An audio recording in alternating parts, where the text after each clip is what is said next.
Hey guys, welcome to another episode of 10 Plus with Apeh Harrison. My name is Christy and I'm going to be hosting you today. With me here today is architect Apeh Harrison. Welcome on board. Thank you. So it's good to have you. It's great to be here. Yeah, so today we are going to be talking about something really interesting and something really relevant, especially for those who are going to or about to start up businesses. Yes, so basically we're going to be talking about startups, passion or need. Should I build my business around a need or around my passion, like what I'm passionate about, or around the need that is or that I've discovered in the community? So we're going to go to our first question, architect. So what's the most important? Should I build my business around my passion or around a need I've discovered in the society that people are willing to pay me for? Okay, I think that I'm usually concerned when we try to calibrate, related elements in the form of which is more important. So when we look at the passion and the needs and look at it from the context of which is more important, it makes it a bit difficult for me to address. But it's easier for me to say which should come first. Okay. You see? So I would say that when you want to start up a business, there's nothing wrong if your first business idea is around your passion. And there's nothing wrong if your first business idea is around something you've spotted in your environment that is a problem you want to provide solution for. So I can't tell you for a fact that go first with your needs or the needs that you see around over your passion. Okay, they are equally important, and ideas can be birthed from either sides. It's very, very likely that most people, their first ideas come from a place of passion. But what I will now say is that however strong your passion is for the idea that you have, be sure that that idea which you are passionate about is meeting a need. So to say that go for passion or don't go for needs, or go for needs and don't go for passion, is not something I want to say. But I want to say that if your first idea, or if your idea, whichever it is, first, second, or last, if your idea is around your passion, go for it. But make sure that that idea also solves a problem. It's simple. Every business must be wired to solve a problem. Yeah. Every business must be designed to meet a need.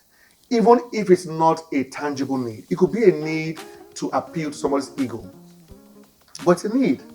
You have fashion designers, but today you have fashion consultants or wardrobe managers. You know what they do? They just basically pick your clothes for you. Yeah. But wardrobe management now has become a business. So it's solving a problem. Every idea must solve the problem. If your idea is just for pleasure, something that makes you happy, and if it's a business you want to run, the focus of a business isn't to pleasure you. The focus of a business is to profit you. You can buy the pleasure with the profits. Oh, wow. You see? Wow. So the focus of every business idea is profiting. And I'm saying profiting and not profits because maybe we'll talk about that later. There's a difference between having profits and having profiting. Okay. Because you can have profits that doesn't profit you. You can do a business, make good money, and yet you're not enjoying the fruits of that business because you are making profits, but there's no profiting. But the goal of every business is to profit you. Yeah. So if you're doing a business around your passion That passion must solve a problem, and that problem must yield profit. Okay. So, architect, you spoke about profiting and profit, but some of us don't really understand what that means. So, can you help us expound on that? All right. So let me give you an example. Good. So I have a piece of land, Okay. 1,000 square meters land. On that piece of land, I'm farming cassava. And after every 10 months, I go to, yield my harvest. So I go and I harvest my farm and I have a huge profit. The harvest is good. The harvest is good. So I have 20 bags of cassava and I can sell those 20 bags for 500,000 naira. And I leave those 20 bags in my storeroom, and 4 months after, they spoiled. Wow. I made good profit, but it wasn't profiting to me. Okay. And many of us run businesses that way. And I'll give an example. I'm selling shoes. I invest ₦1 million. I get ₦1 million out after sales, and I make 500,000 naira profit on my 1 million. And in my zeal for that idea, because it's doing well, I plunge back the whole 1.5 in there. Don't get me wrong, that's not a bad idea to do so. But I'm so zealous that, I'm just so keen on selling. I'm so keen on selling, but I'm not keen on being paid. So the first batch, I got paid and I made 1.5 million. The second batch, I'm so excited about the business that I'm now more focused on selling than I am on being paid. So I've given out my goods for 1.5 million naira, but only 800,000 naira has been paid to me. And the other people that are owing me, let's say another 2 million naira, because I'm making profit on the 1.5, will not pay me till the next 6 months. In 6 months' time, they have paid me that money. So from my 1.5, I have made an extra 1 million naira. The difference is that at the time they paid me 6 months after, those shoes are now twice the price I bought the previous stock. So though I had made profit from my previous sale, because my strategy was wrong and porous, I'm not profiting. I made 1 million naira profit, but to buy those same goods now, I need 4 million naira. Okay. If they had paid me right on time, I would have made profit and I would have been profiting. I get the idea now. Yeah. So many times, it's the same thing with having resources and being resourceful. That you have resources doesn't make you resourceful. And the true yield of every resource is in how resourceful you are. You see? So that's why I always emphasize on use. What you have is not what really counts. It's what you are able to use that really counts. Yeah. So you have resources. Are you resourceful? You have profit. Are you profiting? You can be sitting on gold and be begging for money. Wow. On the land you are sitting on, there is gold. There's profit under you. But you are looking for 10,000 naira. And many people have businesses that have the prospects for profits, but they don't know how to convert that for the profits to become profiting to them. Yeah. So they are making money. They're doing good business, but they're not profiting. So it's like the more they make money, the more they get into trouble. So the business has grown to 10 million naira from 500,000, but they are more confused. They are more in debt. Everything just scattered because they're making profits, but there's no profiting. Okay, sir. So is there any wisdom in, how can we ensure that we are profiting? Structure. Okay. Structure. You see, it's very, profiting is dangerous. Profits is dangerous, rather. Profits is dangerous, and the one that's most dangerous is turnover. So turnover is that you're even making money, but you're not making profits. You keep selling, you keep selling, you keep selling. And you're so driven by your sales that you're not taking time to do an inventory to see exactly how much did I spend. Now, let me tell you the mistake we make. So you want to sell clothes, right? And it's your first business. You invest 500,000 in your stock, which is shoes and shirts, right? Yeah. You spend 1 million in the shop space. You spend 300,000 for deliveries. That comes to about 1.8 million. Yeah. Are you seeing now? And then you spend 200,000 in 12 months on phone calls. So That's 2 million. But when you do your inventory, you put your investment at 500,000 naira investment. You invest 500,000. Yeah. Invested 2 million because you must look at your shop rent as part of your investment. Yeah. So if at the end of the year you are clocking 1.8 million, you are running a major loss. Yeah. Because in 12 months' time, you must renew your rent. You cannot say you are profiting until the money you've made in 12 months is enough to cover the cost of the stock, Yeah. the cost of your rent, the cost of your calls, the cost of your staffing, and every other logistics. So many people don't have any structure. That's a real problem. And then there are two things I usually look at. I look at what I call projects and projecting. So the project is that I want to start selling shoes. That's the project. Yeah. But I must project. My projecting will not cover what I need to run that business for the next 3 years. Okay. When I have that in view, I will not celebrate victories too early. Because by my projections, I see that even though I need 1 million to start, I need to hit a 5 million naira mark in 3 years. So when I hit 3 million and you're dancing for me, I can't dance. Because I have the projects, but I have my projections. Yeah. And my profiting does not meet up with my projections. So I can't celebrate yet. For me to really break even or be ready for the next phase, I have projections for that. All of that forms the fabrics of my structure. Yeah. And the way I employ people, you can't just start a business and say, I want to start a business, I have 4 staff. You don't need Where 4 will you staff. pay them You from? understand? Really? When I began, on this enterprise venture, it was a one-man show. I was my salesperson, I was my secretary. If at some point I was my lawyer. There were certain things I had to do, I had to draft certain things. I drafted it myself.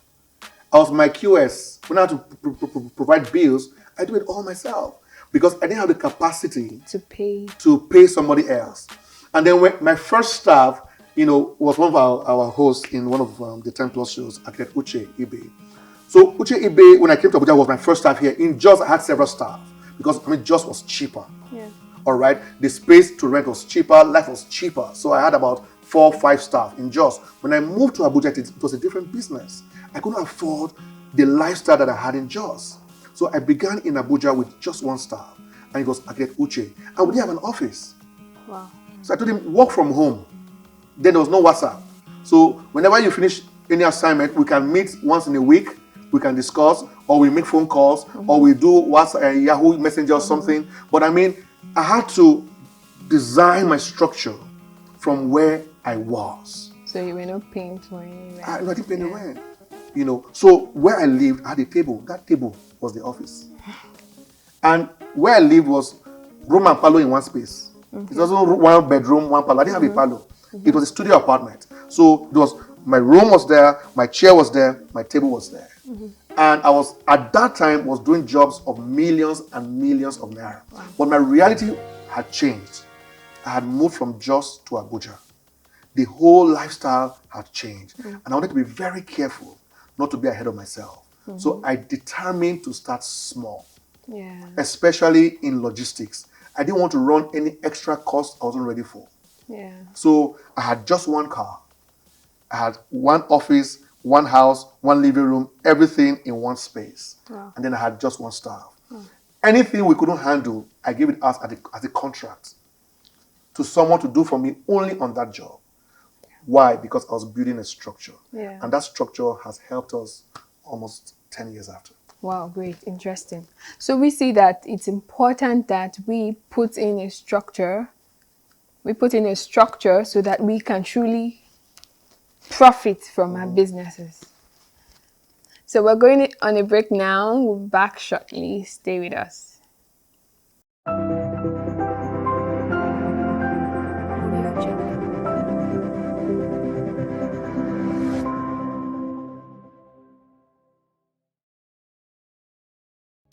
Welcome back, guys.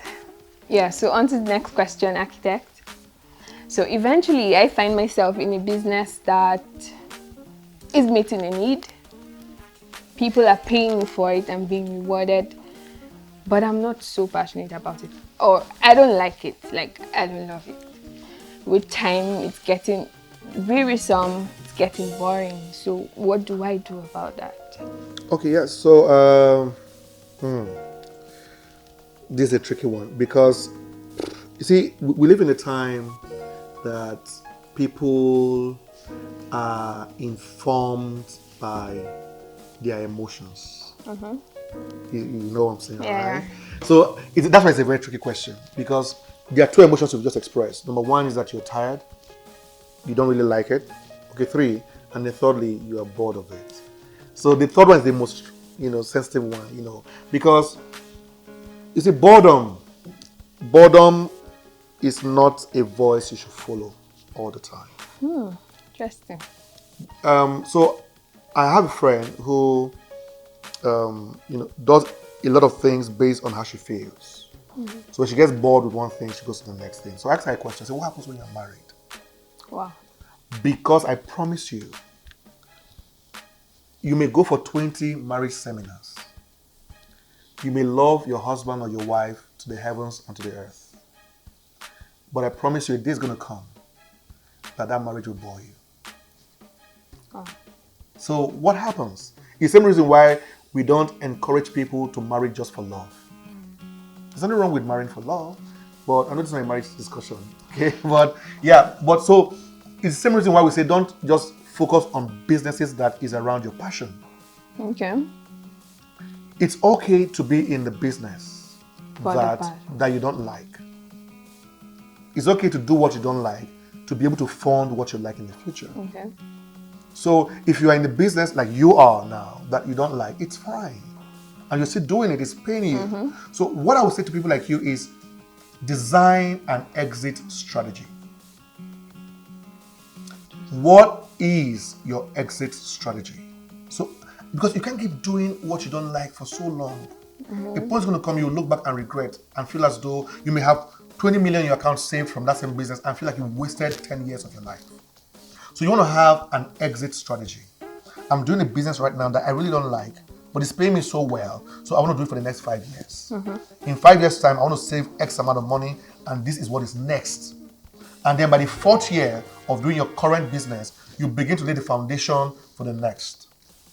See, that's a strategy. But when you just say, hi, I woke up this morning, in fact, I had a dream in the night. Suddenly, I'm no longer happy about this business. I'm so bored with this business. And then suddenly you just shut it down. And then go to the next thing.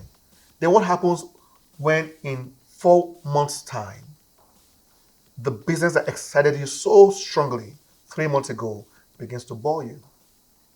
Because that's a possibility. Age brings a lot of dynamics. What you were happy about when you were 12 looks like a joke when you became 18. In fact, you were embarrassed thinking about what you liked when you were 12. When you become 25, you become embarrassed at the things that was driving you at 18. You see? Yeah. So with time, you mutate, you change. And as you change, your interests may change. You can't run business like that. In fact, you can't actually run life like that. Because your children will change on you.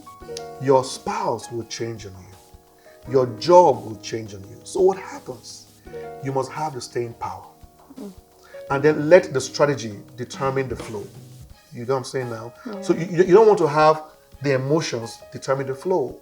It's okay to listen to your emotions, but I'm saying that your emotions shouldn't be the voice you listen to the most.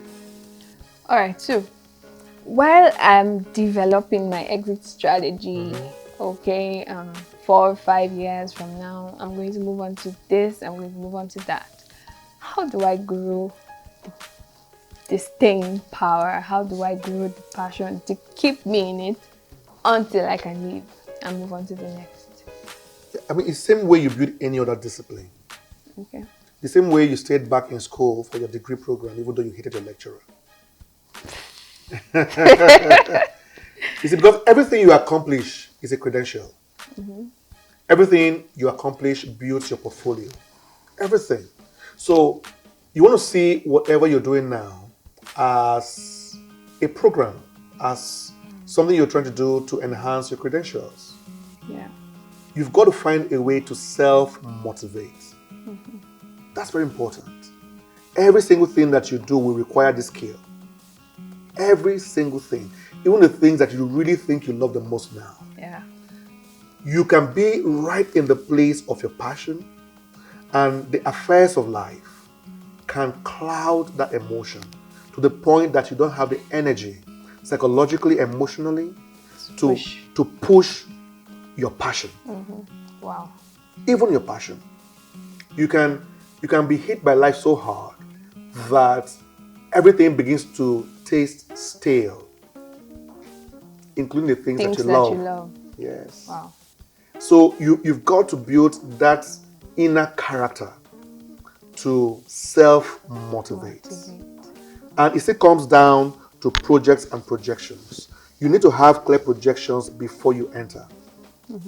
And have that projection right in front of you every single time there is a distraction. Remind yourself why you are where you are. Yeah, that's true. Remind yourself why you began this in the very first place. Yeah. You know what I'm saying? So you have children that you love so much and they make a huge mistake. Remind yourself why you love that child in the very first place. And don't allow that mistake to override that foundation. Yeah. You have a business and then suddenly there's a mishap and something goes tremendously wrong. That may not even be your fault. It could be a friend you trusted with an arm of the business and then suddenly goes really wrong.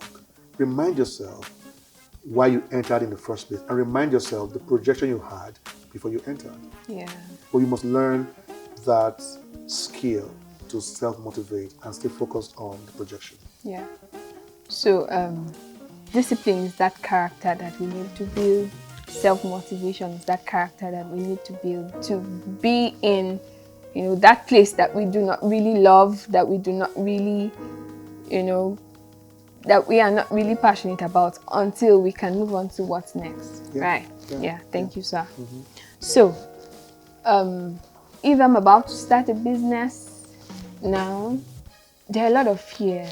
Yeah. I have a lot of fears. I'm wondering, is my business going to thrive? How am I going to thrive? How do I deal with competitors? How do I get into the market? There's just a lot of fears, just being out there by yourself. So I'm an entrepreneur. I work for myself. I think it's really a lot. Yeah. It's a lot. So how do I deal with those fears? How do I handle them? You see, this is something that I say usually very carefully because I'm a man of faith, and I know that many of us are people of faith. Yeah.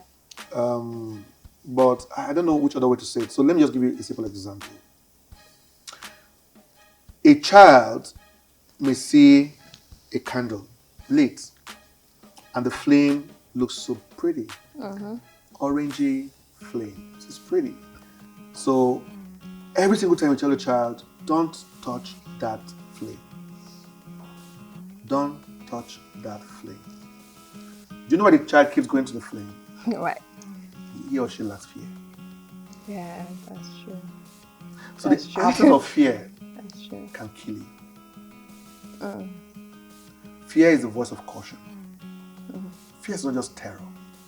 Fear is also caution. So it's necessary. It is relevant. Fear is proof of life, and fear can save your life. When that child touches a fire the first time, just look away. He will come back crying to you. Next time when you just do matches like this and put fire on that candle, if the candle is here, the child will run there. Yeah. You know why? Now he has fear. All right. So I think that fear is critical. People shouldn't allow their lives to be driven by fear. But people need to learn to listen to fear. And the fact that you're afraid, coming on this set, there's anxiety. I have my fears that this discussion can go very wrong. Yeah. That I may not enjoy talking to you. That the folks at home will not want to watch the show. I have my fears. And those fears are good. Because those fears keep me awake at night and makes us keep thinking and planning, what can we do to eliminate a good part of the fear that we have? Yeah. But if we had no fear whatsoever and we're guaranteed of absolute success, we'll not give caution to many things that we're doing now. Yeah, that's true. So I'm not saying that you should yield to fear, but I'm saying that fear shouldn't be your enemy. It's okay to be afraid. And like they say, courage is not the absence of fear. Courage is able to still move in spite and in the presence of fear. So do it afraid, like step out. Yes, you are afraid. Yeah. We know you are afraid. And don't be in denial.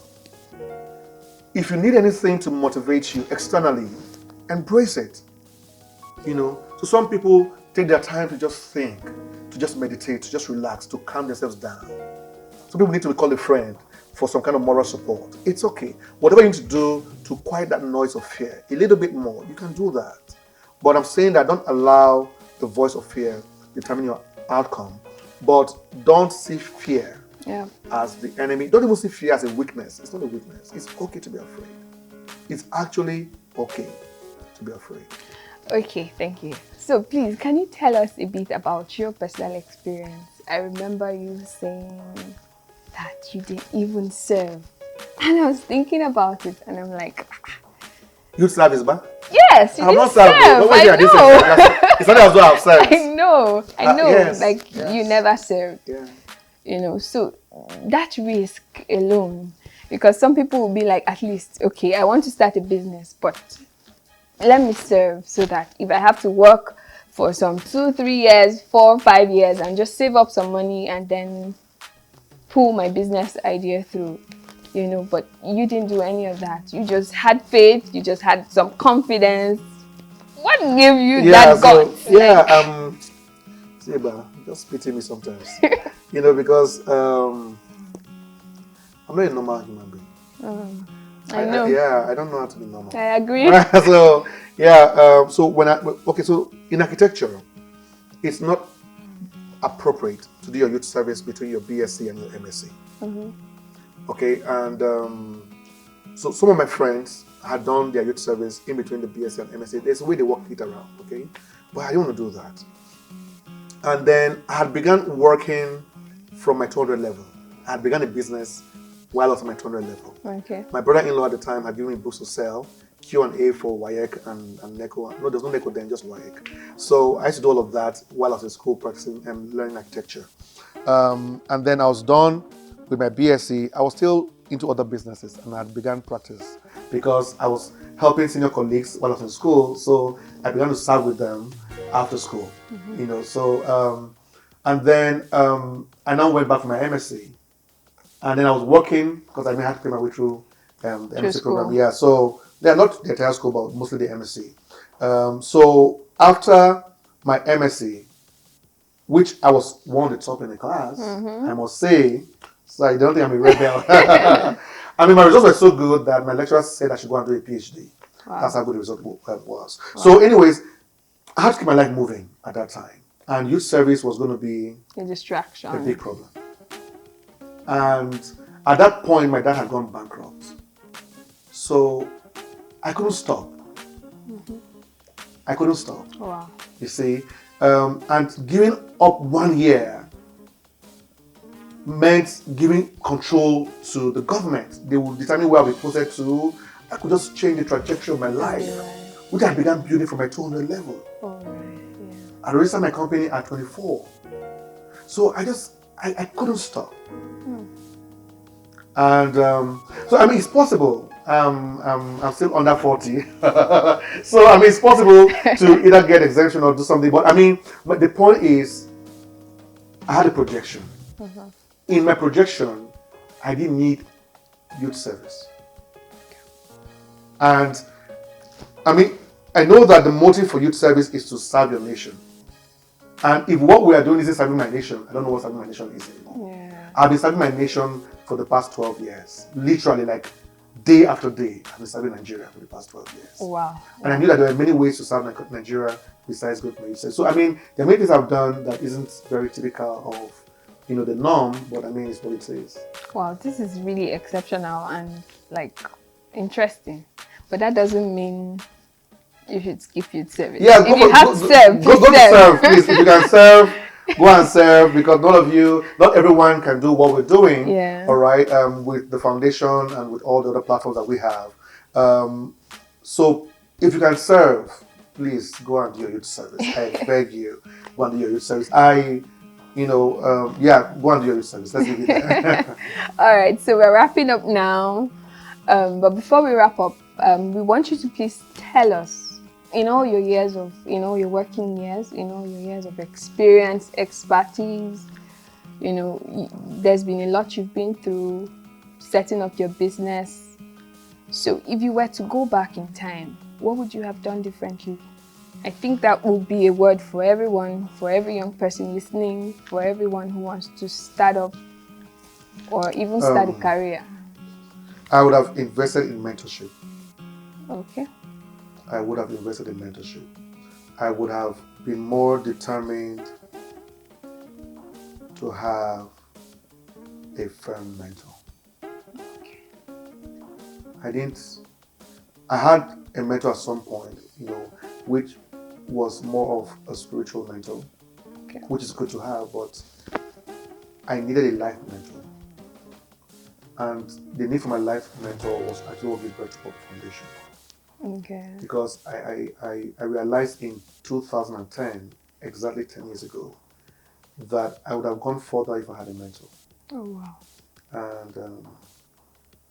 And because I couldn't go back to fix that, I felt, okay, let me start something. That can mentor other people. And mentor other people and give them something I didn't have.